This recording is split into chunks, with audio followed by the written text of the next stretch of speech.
This podcast is sponsored by nobody. Hey dudes, welcome to Splat from the Past, the only 80s themed horror sci-fi show where things can get totally radical. Now today, I will be welcoming Kres Mersky. Oh my god, what a career. Well, my earliest reference for her was when she was Mrs. Wormser in Revenge of the Nerds, celebrating its 40th anniversary. And she will be my... God, how many people have I interviewed from that movie? Oh, many. I'm not even going to guess how many. I've interviewed a lot of people from that movie. And we're going to celebrate the 40th anniversary of Revenge of the Nerds, but we're going to talk about a lot of her film and television work besides that as well. I mean, oh my God, she was on, Klein Time. She was on the Richard Pryor Show. She was on Charlie's Angels. She did a lot of work with Carl Reiner. She did the comic with him, and oh God, and she's done so much great work. Newhart. We're going to talk about a lot of that stuff today, and I cannot wait. I mean, she's done so much great work, especially in comedy. She was on the Smothers Brothers Show when they went to ABC later. I mean, lots of great work, and we know a lot of the same people as well, and I can't wait. So yeah, here is my interview with Kres Mersky.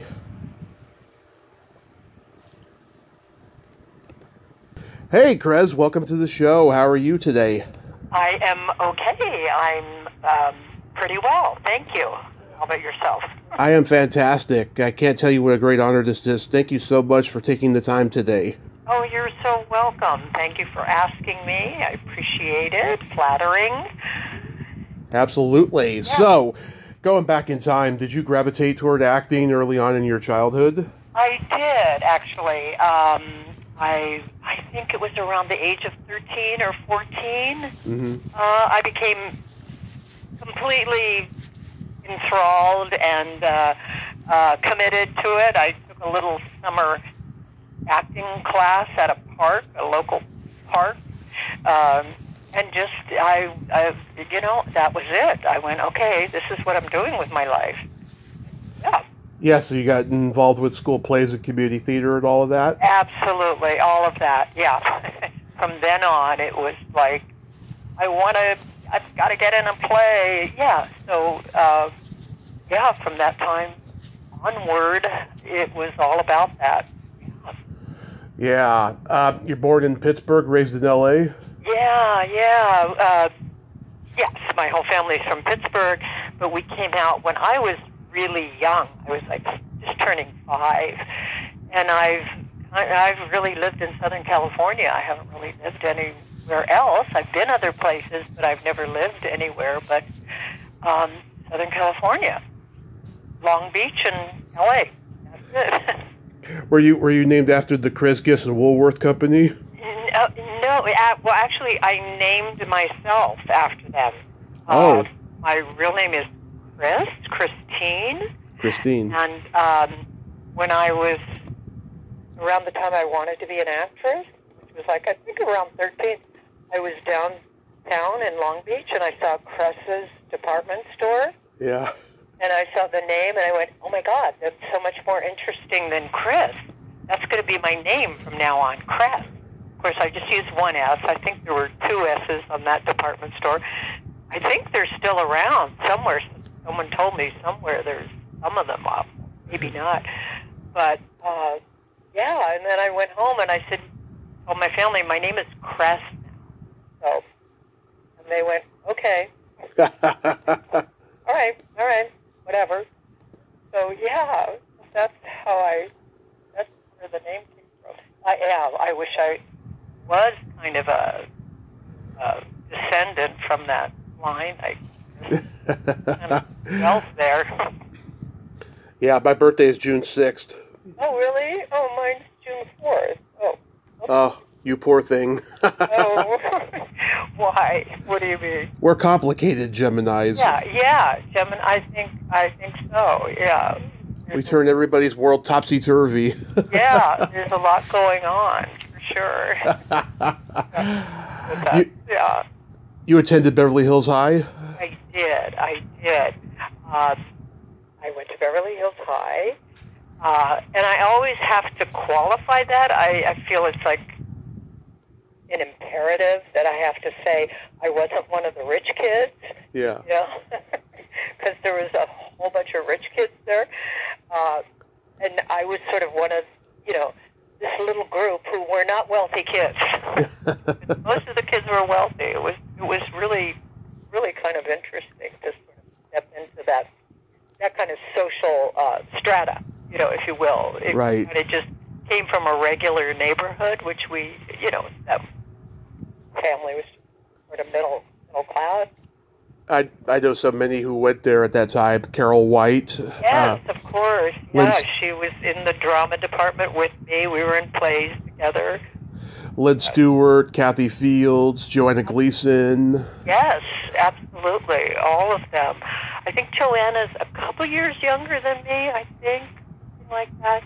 But, yeah, definitely. So many people came from there, yeah. Rob Reiner and Albert Brooks, Richard Dreyfuss. I think Julie Kavner went there, and Larry Newman.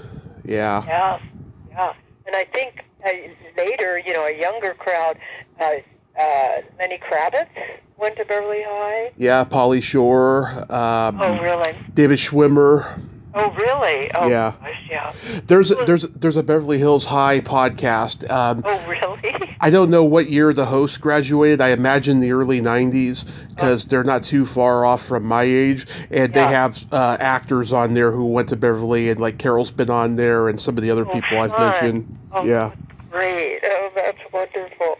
Well, it is. I mean, it was sort of kind of exceptional in that regard that, you know, well, the whole town is sort of business, so it's not surprising that a lot of the kids of celebrities went there.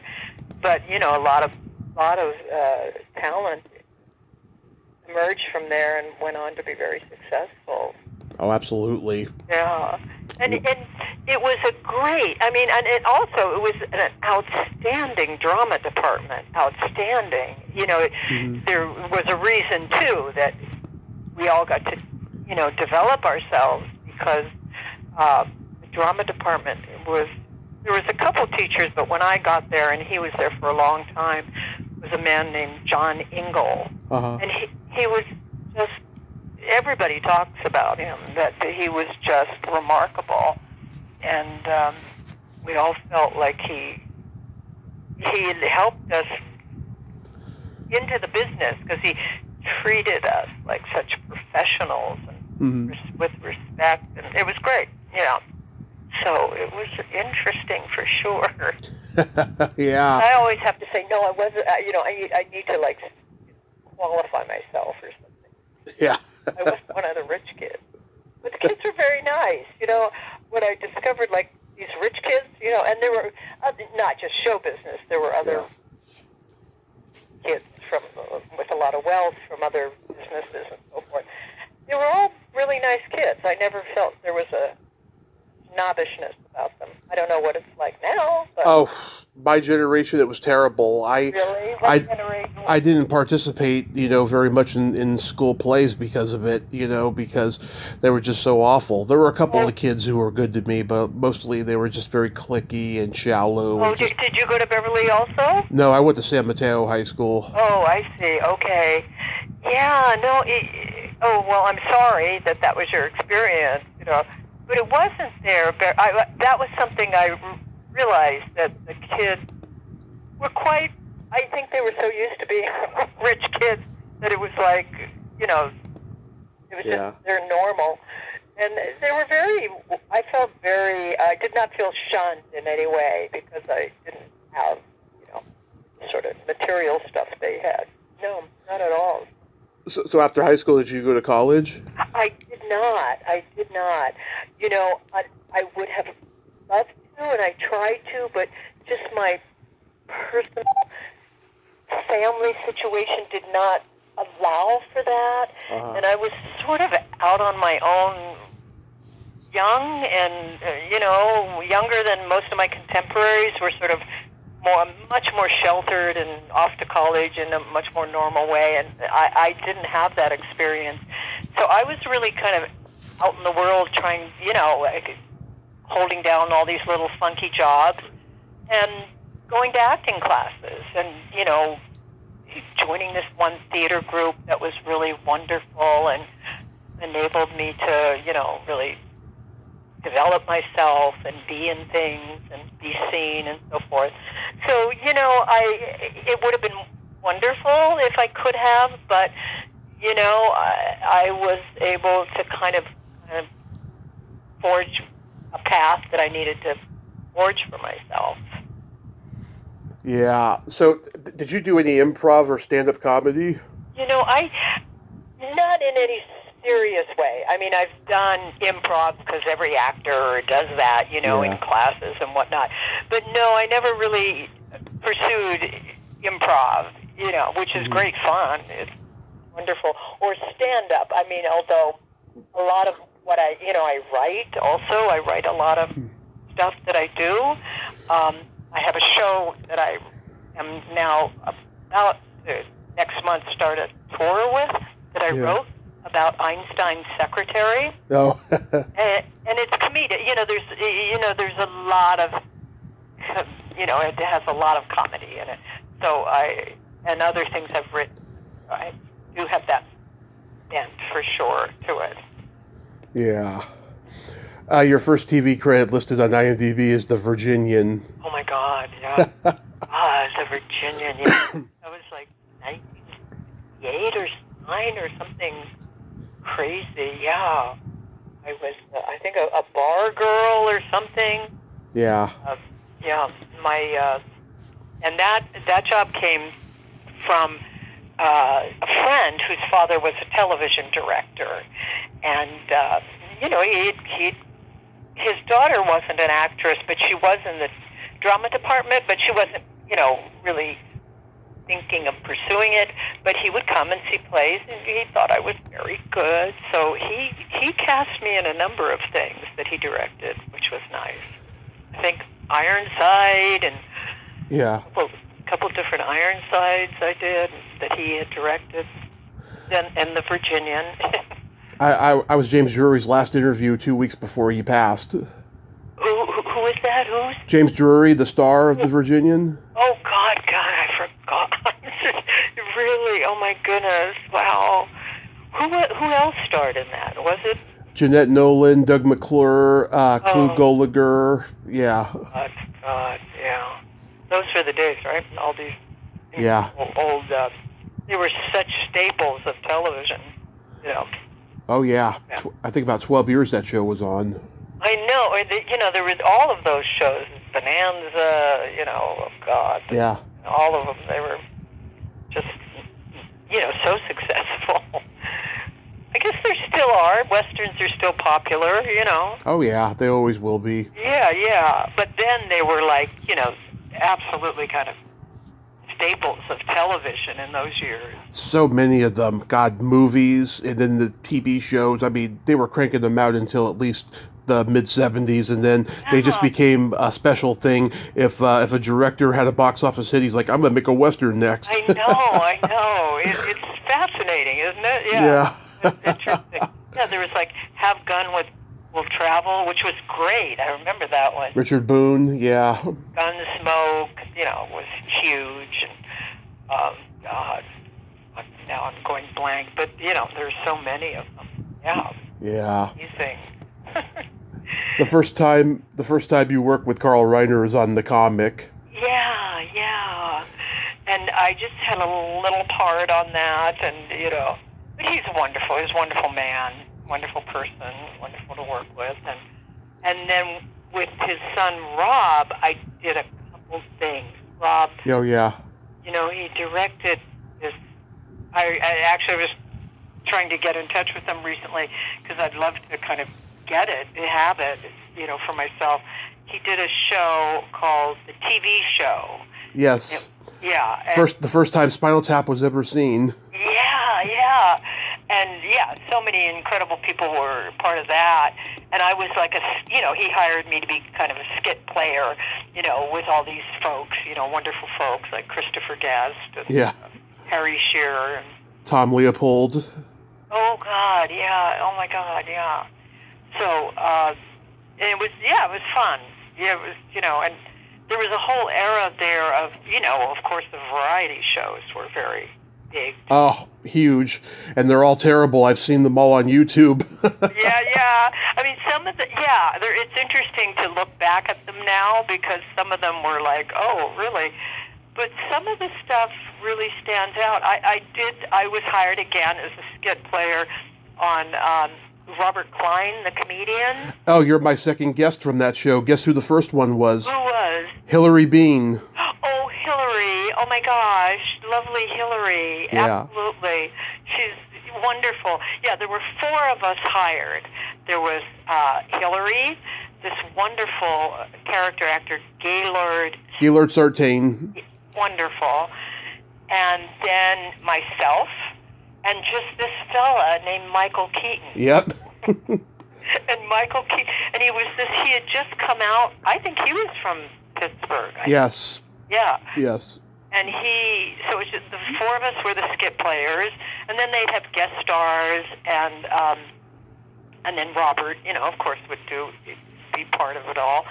And I remember about Michael, he was very shy, and didn't want to, all of us would just be thrown these different characters to do.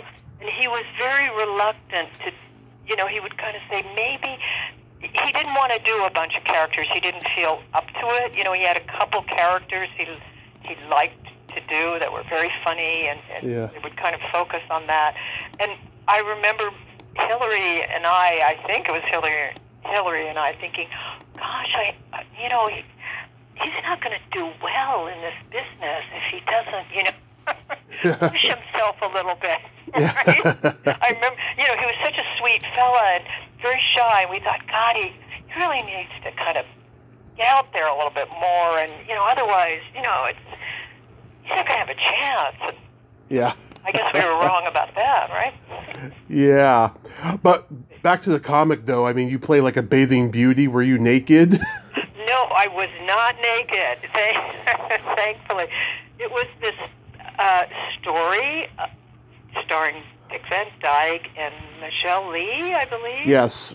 I watched a little bit of it on YouTube, but I fell asleep. It was really slow. No, it wasn't a great movie, actually. Yeah. It was a great idea and an attempt at something of telling a story of a silent movie actor and his downfall and everything he went through.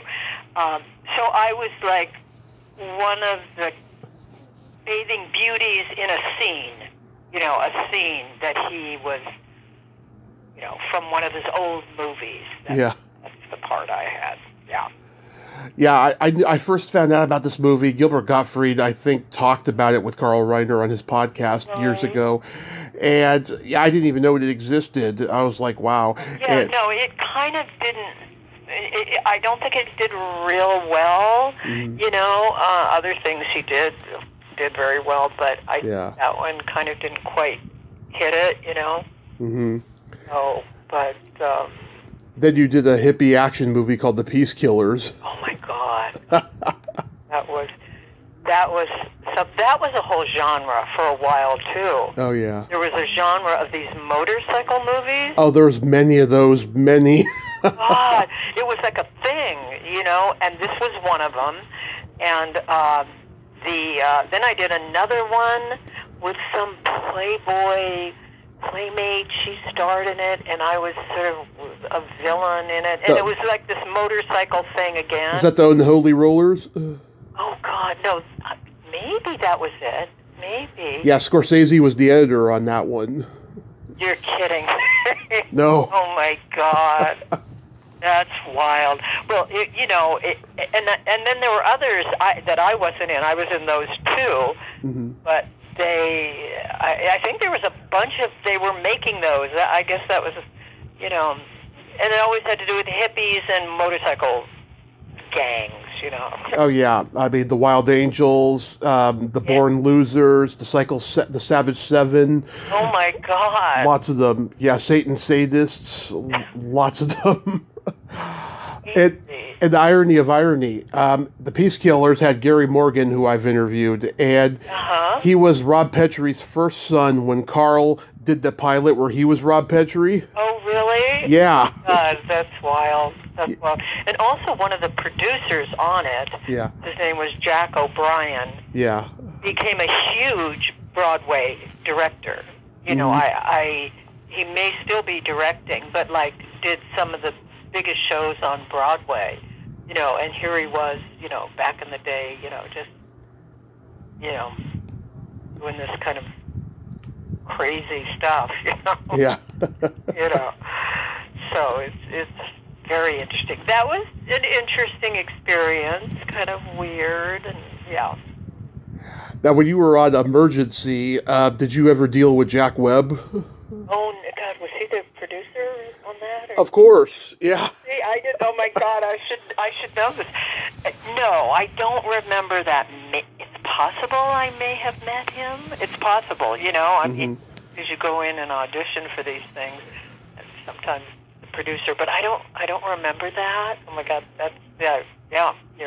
Yeah, because he was doing that show, Adam 12, and of course his newer version of Dragnet at that time. Yeah. Oh my God. And he had another show that didn't last with Robert Conrad called The DA. Oh, okay, that rings a bell. Yeah. Oh my God. So the guy who narrated Dragnet narrated that show, and you would think it would be a winner, but it was actually a horrible show. Oh God, no, it's interesting. They try to do something like it, and it just doesn't work. Yeah. Well, it's so interesting to talk about all this because, you know, television now, the landscape, it's just this whole other thing now. You know, and my husband and I will talk about, remember, like, there were, like, 8 channels? Yeah. You know, and you watch these shows once a week, and it was like, you know, it was exciting. You look forward to next week's episode. The first half of my life, until my mom started working for the cable company, we had probably 15 channels, and they weren't channels 1 through 15. They were just sporadic numbers. And, you know... that was the first... Yeah, 4 was NBC. I remember 5 was CBS. ABC was 7. And I remember MTV was 28. Exactly, yeah. Yeah. That was the first, you know, then it was starting to change, and it was interesting, you know, but it still felt kind of like regular television in a way, you know? Yeah. But now, crazy. It's crazy, you know.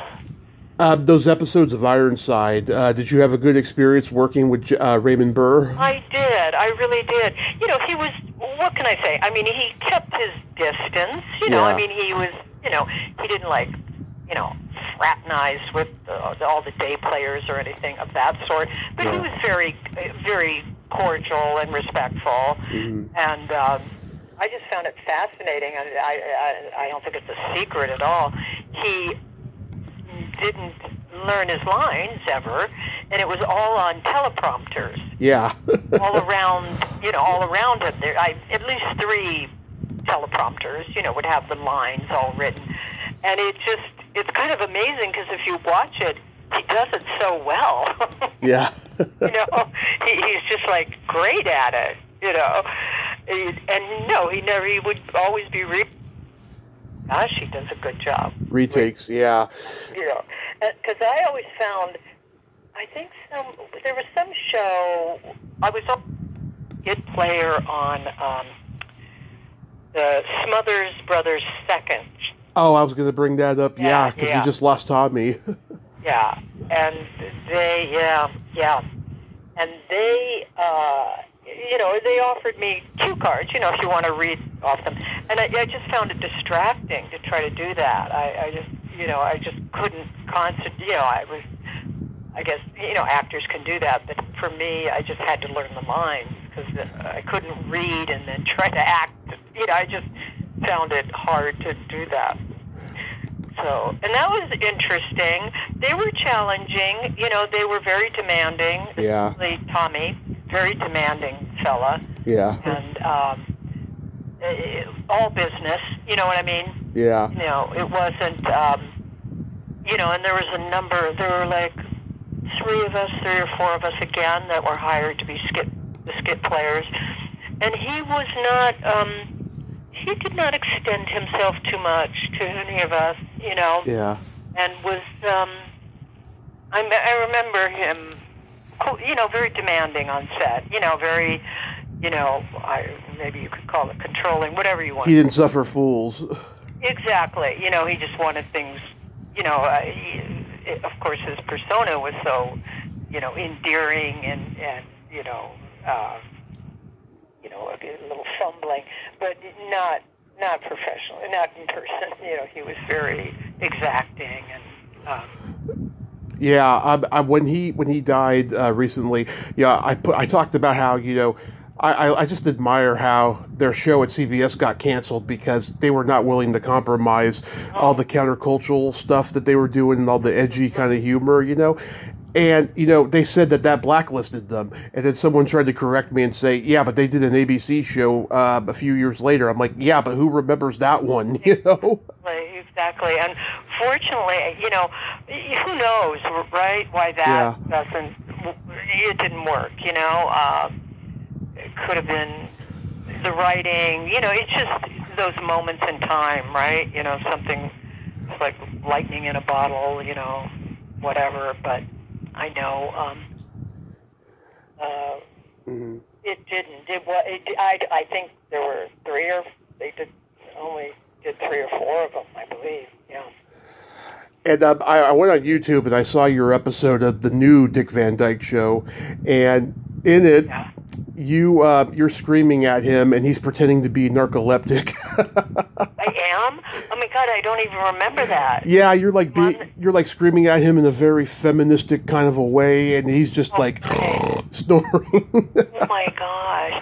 You know what? As you talk about this, there are some shows I don't remember. You know, it was a long time ago, and I actually forgot I did that TV show with Rob until I was kind of just on YouTube and came across it, and I went, oh my God, I was on that show. You know, I mean, you know, some of this was, you know, a long time ago.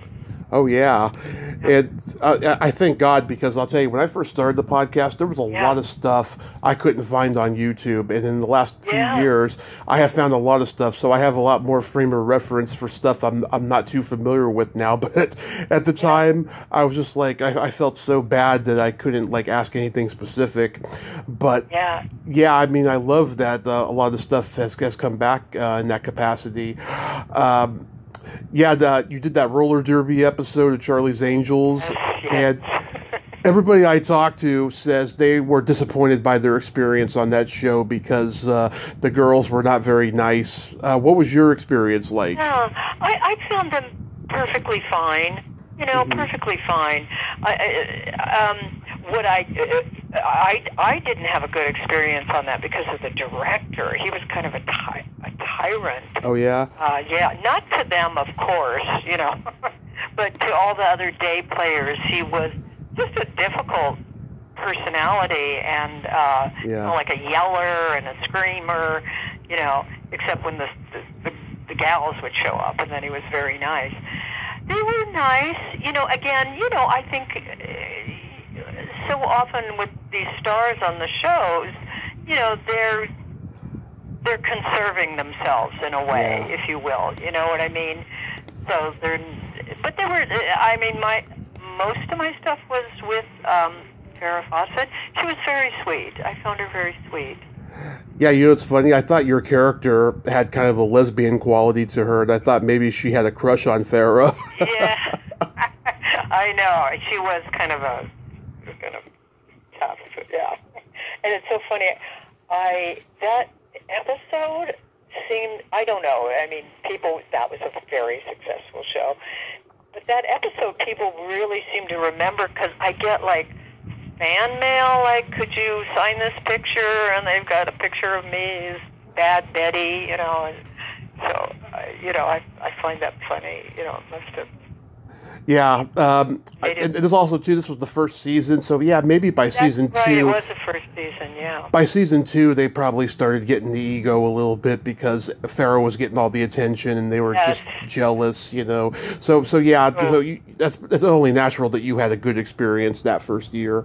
Yeah, that's true. Yeah, I can't say it was bad. You know, like a lot. You know, I did a Taxi episode.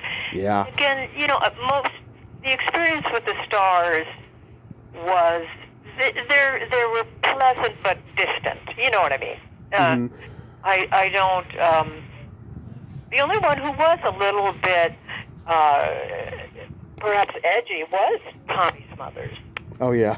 He was, one time I was sitting in an area that he felt was blocking his light in a scene, and he got really grumpy with me, and it wasn't, you know, it was just an innocent mistake on my part, you know. And, you know, but in general, you know, they're just kind of pleasant, but a little, you know, distant, you know, a little removed. Do you remember being in Wonton Ton? Yes, oh my God. Now that was not a good experience. I've heard Michael Winner was somewhat of a Nazi. Oh, he was horrible. Yeah. Really, like, very misogynistic. And very, I mean, I hate to talk about it, but it's known now. I mean, he's, you know, I don't believe he's alive any longer, but there were women who came out and accused him now of, you know, real sexual harassment and whatnot. Yeah. He was not a pleasant person, not at all. Yeah. And, yeah, it's unfortunate because he had a lot of success, didn't he? He did. Oh, my God, he directed so many great movies like The Mechanic, The Sentinel, God, lots of stuff. And, oh, my God, there's a story. So, okay, you've seen the movie Police Academy. There's that part where Steve Guttenberg puts the shoe polish on the lieutenant's blowhorn, right? Okay. The crew, there was a crew member on that movie who did that to Michael Winner, and so he suggested that they put that in the movie. Oh, my God, that's great. That's how bad Michael Winner was, yeah. He was, yeah. I mean, and I don't think the crew liked him either. You know, he just was really this unpleasant personality. You know, it's you know, I'm not sure. I don't know if a director could get away with that kind of behavior today. You know, I'm not sure. You know, not just towards women, but just in general, just being such a negative personality. I think not after what's his name not too long ago there was a movie producer who had produced all these big blockbuster films, and they were calling him a bully, and that his assistant committed suicide over him being a bully. I can't remember his name right now, but I think after that, no, you can't do that. I think people are behaving better now. I hope, yeah. You know, because I think there was a time, you know, they felt free reign to be as crappy as they wanted to be, you know. Yeah. Tell me about the Richard Pryor Show, because I watched your episode on YouTube. Yeah, oh gosh. You know, I can't, is it still on YouTube? Yes. How did you find it? Because I was looking for it. I typed in the Richard Pryor Show, and then I put in episode 3. Okay, because it used to have another title, called Lesbian in the Park. Yeah. So the Pryor Show episode 3, is that what you said? Yeah, episode 3. Okay, and then it'll come up. Okay. Yeah, season 1, episode 3. Okay, and great. All right. I gotta tell you, you know, I watched your sketch where you're in this black and white, you know, frame where you're like, you know, confessing to falling in love with a woman, and she keeps contradicting herself, and I find it funny because I watched your short film Rope, and I felt like you were doing a variation on her. Oh, really? Yeah. That's funny.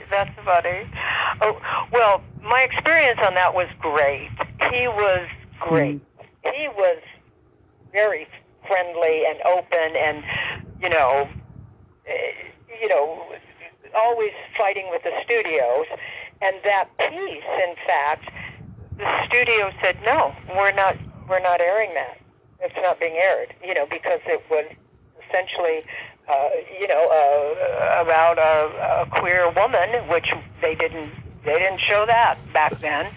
and it's really not a funny piece. I mean, somehow I did this show where I played all these characters in it, this theater piece I created, and somehow my manager got it to his manager, and I was thrilled, and I thought, oh gosh, he'll probably want me to do one of these other characters, and the fact that he selected that piece was so surprising, because it's not really comedic, and it's about a gay woman, and which you didn't do that, and he really went to the mat, because it was like a thing. I remember being on the set that day and not knowing what was going to happen, if I was going to be able to do it or not, and Richard saying, if that piece isn't going on, I'm going home, and that's it, or show. Yeah. And he was so ahead of his time and willing to take such chances, and he insisted, and so the studio relented, and then the concession was sort of to kind of edit it in this oddball way, so that some of the more explicit dialogue was edited out of it, and he wanted to give the appearance that the whole thing was kind of a mistake. Some other cable show just suddenly got on his show or something. But that was exciting, and he was a very, very sweet person, very, very, and kind of reassuring me. No, this is going to get on. I don't care what they're saying. This is going to get on. And yeah. It was. Do you remember anything about Robin? Did he say anything about Robin, or did I ever know? Robin Williams was on the Richard Pryor Show. Was he on it as well? Yeah. No, he wasn't on that episode. And my only experience meeting Robin Williams was I was doing Taxi, and he was right across the hall doing Mork and Mindy. At Paramount. Yeah, and I just stepped out into the hallway, and there he was. And he was being very funny, acting with people, and I was briefly introduced to him. That was, Yeah, I mean, he had all these greats on that show. He had Bob and Edie McClurg. He had Sandra Bernhard, Paul Mooney, a lot of good people on that show. Yeah, and they're great pieces. I mean, if you watch the episodes and watch I think they hold up today. I do. I think so too. Yeah, they're pretty funny. Yeah, he was one of the greats. He really was, He was. Yeah. Oh God is one of my favorite comedies of all time. Oh, I know. People love that movie. They love that movie. George Burns was... Yeah. Oh, yeah. And I just had a minute in that movie, just a minute as a clerk in a... Yeah, he gives you a long handshake there at the end. Yeah, that was sort of my, my big screen time there. But that was fun, and, John Denver's a very sweet fella. Yeah. I think I didn't meet George Burns. I'm not even, maybe he wasn't working that morning or afternoon or something. But, but John Denver was a very sweet fella. Very, very sweet, Do you know Terry Bolo? No. She was a founding member of the Groundlings, and she was a casting assistant at Warner Brothers. She got to be in so many Warner Brothers movies in the late 70s and early 80s, and she got to be in the first two Oh God movies. And in the beginning montage of the first one, right after he goes by your register, he helps her pull a card out because it was stuck. Oh, okay. We'll have to go look at that. That's Terry, yeah. And she knew John Denver already. She met him as a teenager because he sang at Ledbetter's with her uncle, Ken Vassy. Oh, my gosh. How amazing. He was awfully nice. There was an exception. I mean, because he was like a heartthrob and a big sensation then. And so the set was like people would be, girls, showing up and, they didn't let them, on location, and And he was always very sweet to everybody and signing autographs and everything. So, yeah, I heard he was just a great guy. I also I listened to the audio version of his book that he did before he died, and I was like, wow. I mean, I feel like there's a lot of stuff he left out, but it's a nice little journey he had. Yeah, really, a gorgeous voice. And very good voice. Yeah. The songs he left are still beautiful and wonderful. Yeah, that was unfortunate. Yeah. Yeah. Did you enjoy doing Wonder Woman? Yes, it was fun. It was fun. Yeah. I mean, it was all kind of silly and campy, you know. So yeah, I had a good time. I did. You know, I mean, there's a lot of pressure on these shows, you know. Mm-hmm. When, you know, I think for people who come in and, you know, do their, you know, you're not a regular, you know, there's pressure in the sense of, you know, you're not gonna be there forever, so you're just in there to try to do the best job you can. And, right. You know, and again, you know, I mean, she was perfectly fine. Yeah. You know, I mean, everything really revolves around the stars on those shows. You know, so everybody's sort of, what can I say, kowtowing to whoever the stars are, and you as the day players, so to speak, are kind of left on your own. You know, you got to kind of just make your way. You know, there's not much direction. You don't get much direction, really. You know. Yeah. Just go here, go there. You know. Lyle Waggoner, he died around the time that I interviewed James Drury, and James Drury said at the end he wanted to say some words about him and Stuart Whitman because they both died like the same week, and he was close to both of them. Wow. Yeah. But it was a pleasant experience. Yeah, it wasn't. You know, I remember it as being, you know, in a fun part. You know, I mean, it was a good, nice little chunky part to do. You know, and everything. A very underrated teen comedy, Almost Summer.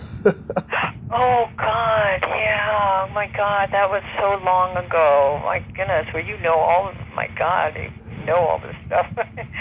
Yeah, I don't. Well, I was a gym teacher in that. Yeah, you were.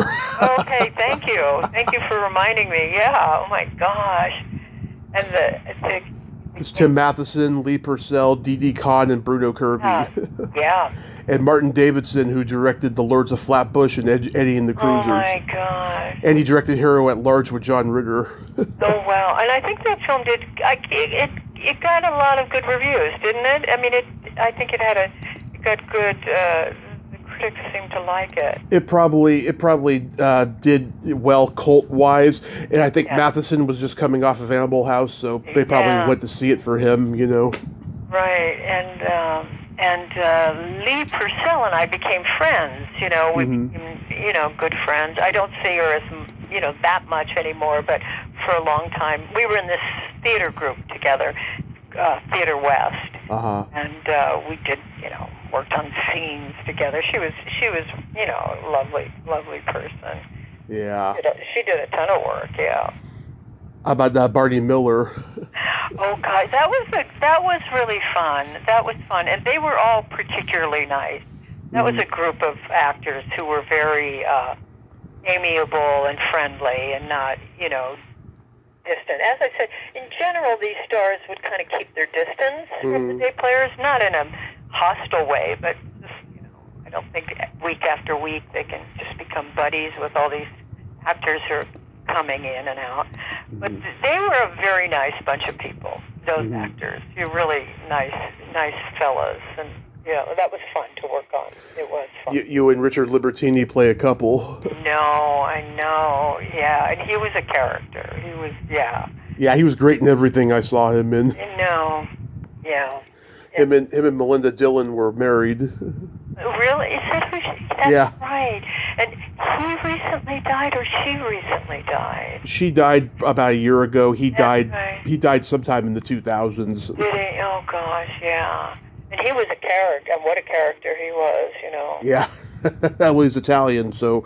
Yeah, and kind of a wild character, you know. The taxi experience was good. Yes, you know, what can I say? Yes, it was. Although that was kind of a tempestuous set, let me say. Yeah. Judd Hirsch was very demanding, too. I heard. Scripts and, nice to us, to the day players. But, he was always kind of, there was like these dust-ups with the writers and the producers but he was nice. It wasn't towards me or any of the other actors. I think he was just always, again, demanding about the script, wanted it to be right, challenge lines. I guess he was kind of the star of it at the time. And Andy Kaufman. Oh, did you see any of his crazy antics? Oh, yeah. Well, he stayed in character the whole time. Yeah. Which was interesting. Laka. Yeah, he stayed in character the whole time. And Danny DeVito was kind of nice, again, one of these, he's kind of, pleasant, but, not overly friendly. It's generally my experience on the sets with the stars of these shows. That show, though, had one of the best casts in the history of sitcoms. It was a great show. It was great. It was wonderful. They were all fantastic. Oh, yeah. It was just one of those shows. Everybody loved Taxi. It was great. Yeah, I'm interviewing Randall Carver, who was on in the first season tomorrow. Oh, really? Oh, fun. Oh, how great. Yeah. No, it was it was an interesting time to, I'm kind of now going out for parts again. I've been really... playwriting. I've really been playwriting, and this show of mine, which, has done well. I take it to colleges, universities, and performing arts centers. This show about Einstein's secretary. And, it's been really great doing that, because I think one thing about the business that ultimately I could feel was you were really so much not in control of yourself, or your own theatrical or artistic destiny, Right. I mean, you just kind of bounced from these shows to shows, and you had a good time, or, it was a whatever time, it was part of being an actress. But, because theater was my first love, I always felt like, I wanted probably to be doing more theater, but recently I've got an agent, so I'm kind of going out for things. Actually, a lot of my actor friends are not really starting up doing too much auditioning yet. I don't know. Yeah. Strike and so forth, You worked with George Cukor on Rich and Famous. Yes, yeah. That was his last movie. Was it? Was that his last movie? The very last. Yeah. And it was a good movie, I thought. Not great, but I enjoyed it. I think it did well. He was difficult. He was a tyrant.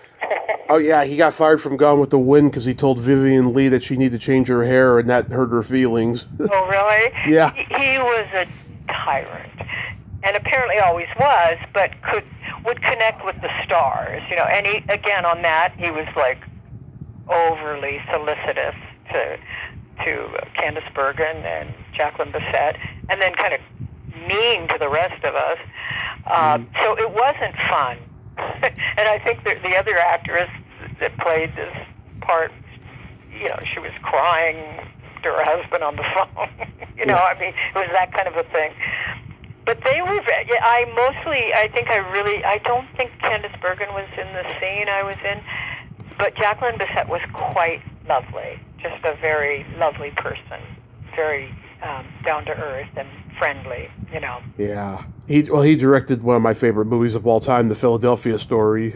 Oh, yeah, absolutely. Absolutely. Love that one. He was like, kind of a giant in the motion world. He was. How about working with Ed Asner on Lou Grant? Very nice. Yeah, that was a very nice experience. Yeah. I got to interview him a year before he died. Oh, gosh.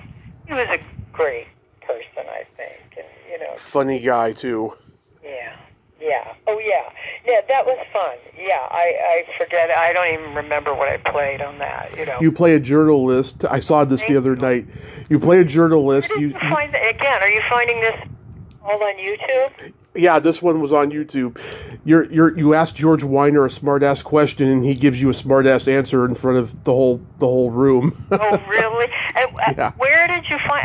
What did you look up to find that? Because I just typed in Lou Grant, and then the name of the episode is Execution. Execution. Okay, thank you. Yeah. Okay, great. Yeah. And I found your Newhart episode too.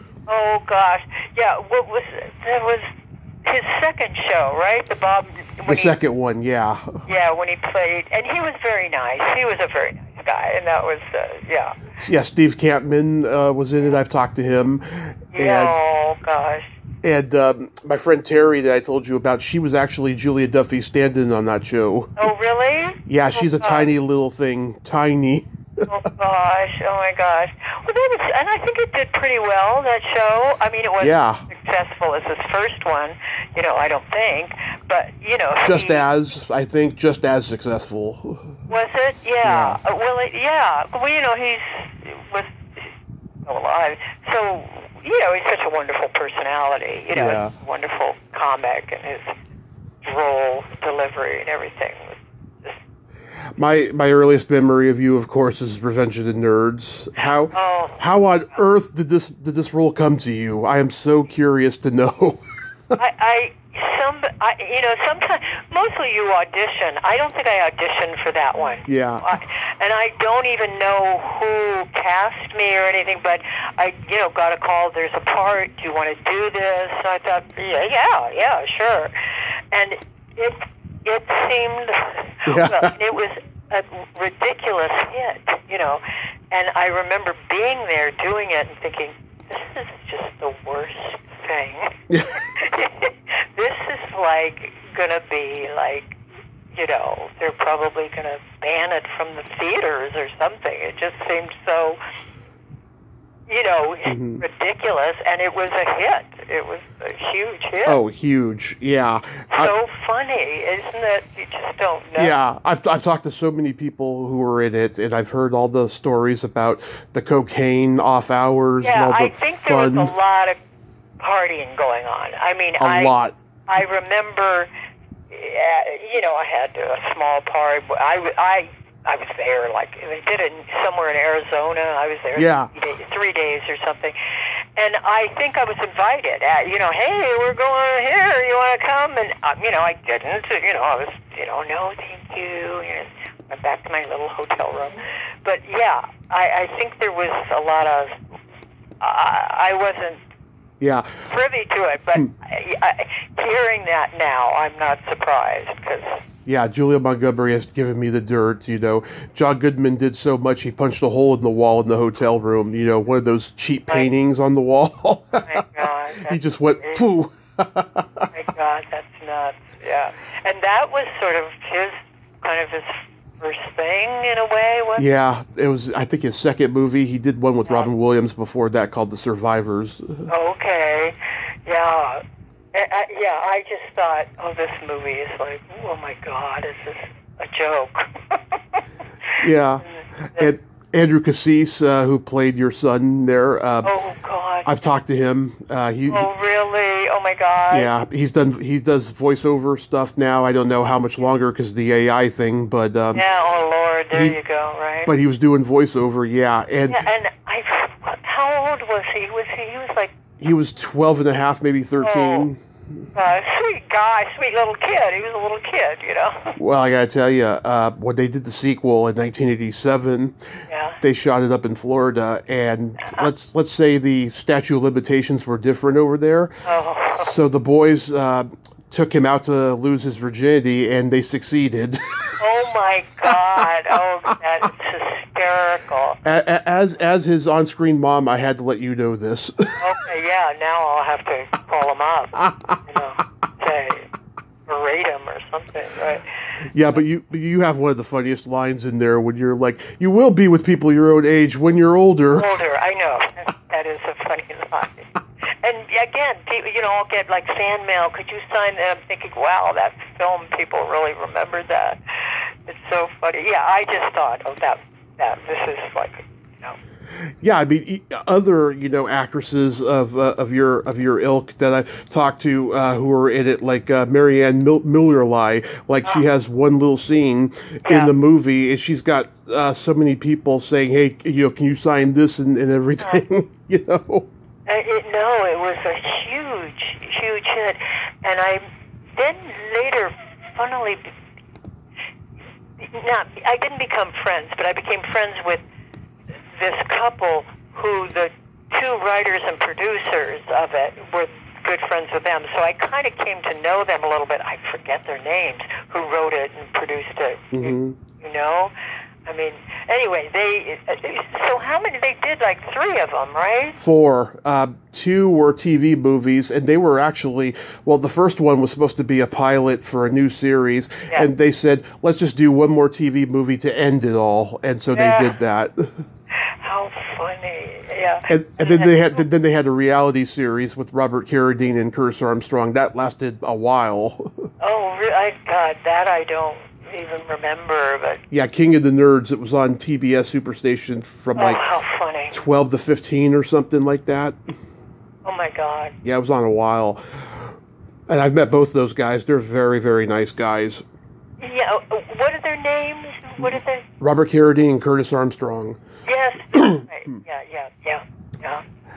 Oh, good. And you know who else was in that? Who was really fun to just sit around and talk to? Was Bernie Casey. Yes, Bernie Casey. Football player and turned actor. And he was a really nice guy. Oh yeah. And so, did you have more scenes that they were cut? I'm trying to think because I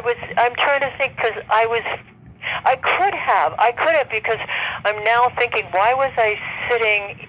Well, maybe he was just there on the set, but because he wasn't in that scene where I come in with my son in the gym.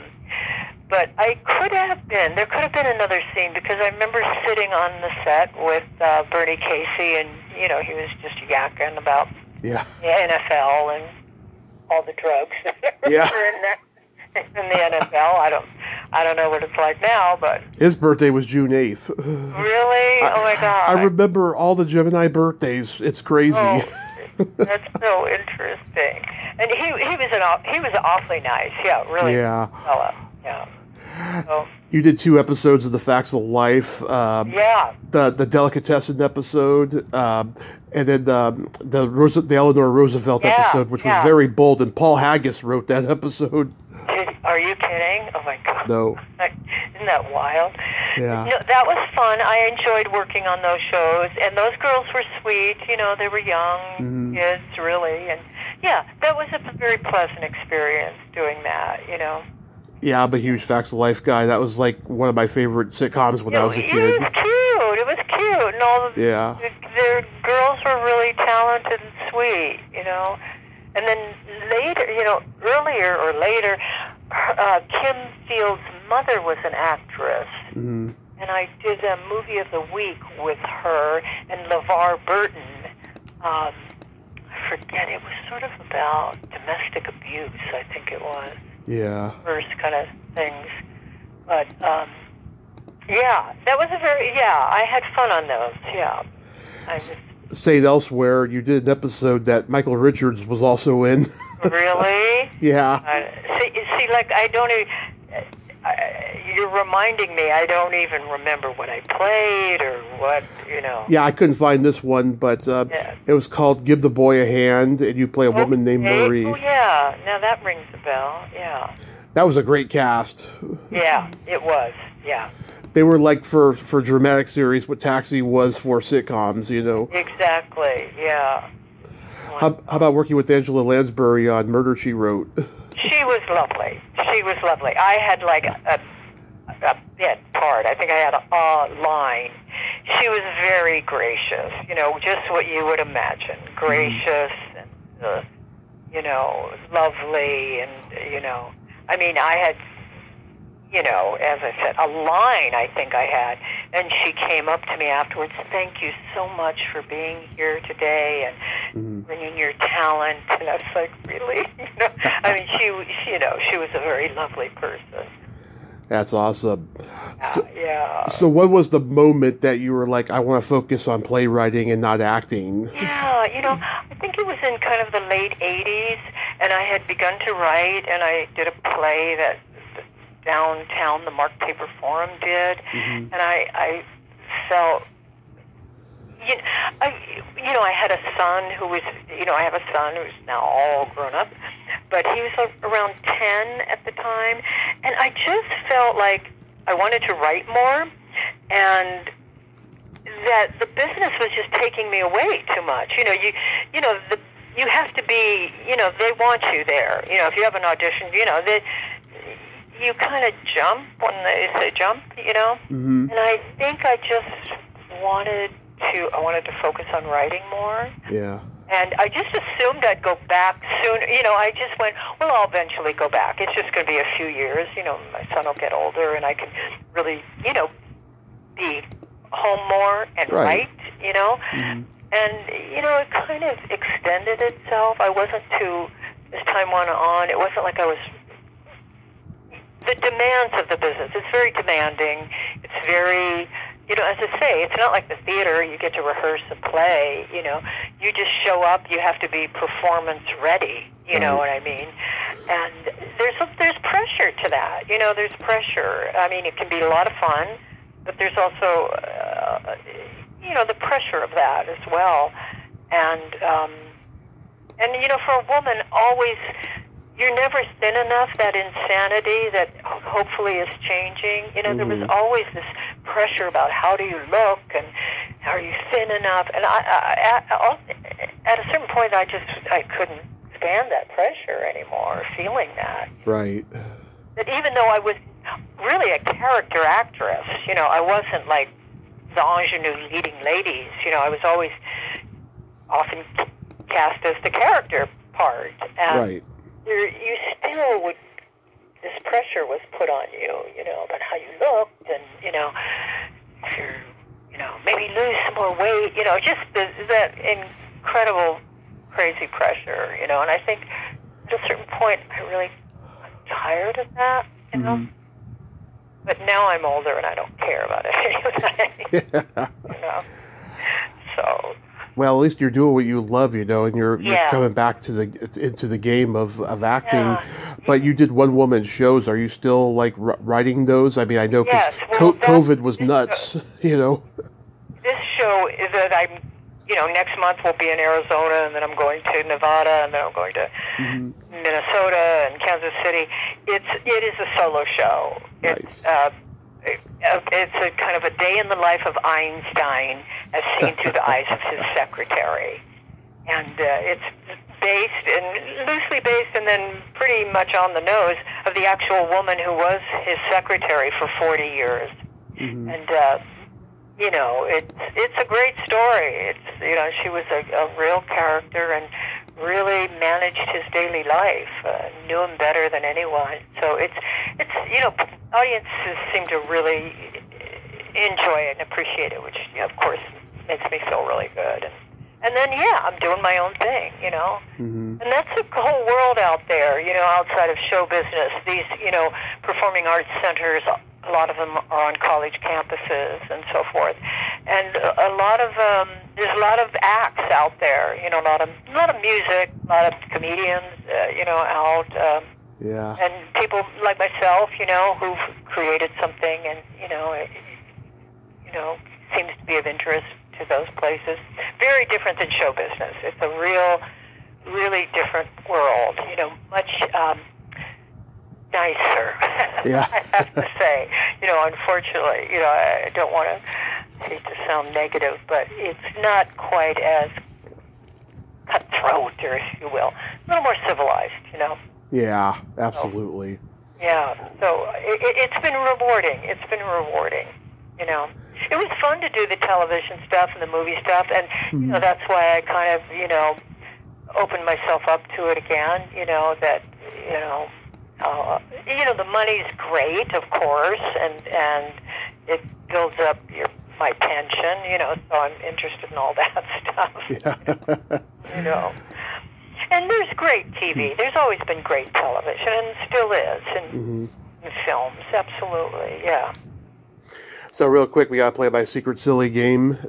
Sure. This is a series of silly slumber party questions. It's no win or lose. It's just pure fun. Okay. And how the game works is I ask you the question, you answer it, and then you ask me that exact same question, and I answer it. Oh, okay. And feel free to comment on the answers because they might be funny.